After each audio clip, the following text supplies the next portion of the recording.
Hi guys, absolute incompetence at the Home Office yet again, and an embarrassment for Rishi Sunak in his attempt to stop the boats. Well, it seems on Tuesday afternoon the boats were stopped, but sadly for the Tories it was the wrong type of boat. Two cruise ships which were booked to host asylum seekers were turned away and sent back to the company that provided them. They were to hold 1,000 people between them, but for some reason were refused entry to the respective ports and sent back. No word yet from the Home Secretary Suella Braverman or Prime Minister Rishi Sunak. Have a listen. So there were two cruise ships that were being used, 500 people each. They were due to accommodate asylum seekers, part of the government's big plan, as the Prime Minister put it, at the start of June to ease pressure on communities. At the start of June, Rishi Sunak himself said that as well as the Bibi Stockholm, this big vessel that we've been talking about today that has finally a month late made it to Dorset, there would be two more boats. These would be kind of cruise ships, so slightly different kinds of boats, and they would have, as I say, 1,000 people between them. What has happened since then is that we understand that in Liverpool and in Edinburgh they tried to dock, or one of them tried to dock, and they were refused entry. They weren't allowed to dock. The Peel Port, for example, near Liverpool, decided to decline their docking there. So because of that, they didn't have anywhere to dock.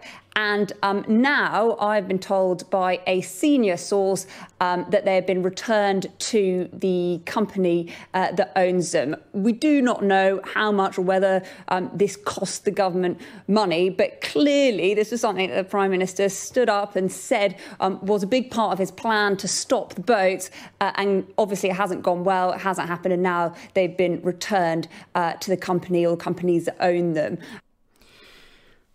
So has money exchanged hands? We don't know.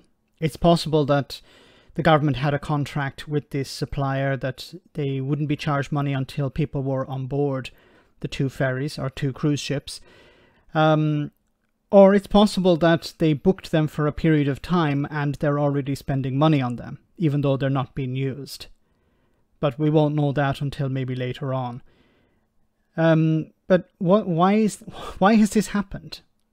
So we still don't know the details, so we can speculate, but I would imagine it's down to incompetence. So it's possible that these cruise ships couldn't dock in Edinburgh and Liverpool because they weren't the right type of ports to accept them, or that there wasn't space, or there was some other issue. It's also possible that they didn't have the right paperwork, that somebody at the Home Office hadn't done their job. Or it could have been just pure arrogance on behalf of the Home Office. Yes, we're going to send these cruise ships to these ports and they have to just take it. It's also possible, like, we know what Suella Braverman is like. So it's possible that it was incompetence, it was arrogance, or it could be a case that there wasn't space for them. But once again, this would be down to incompetence because somebody at the Home Office should have checked. They should have checked the paperwork, they should have checked that these ports would accept them. I highly doubt it's the case that they were accepted and then were refused at the last minute, or refused when they arrived.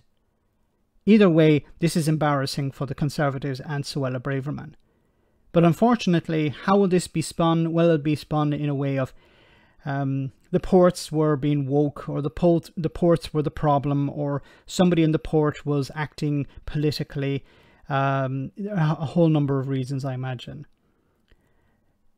It's embarrassing. It has to be embarrassing for Rishi Sunak. He talked about stopping the boats. I don't imagine these are the types of boats he was talking about.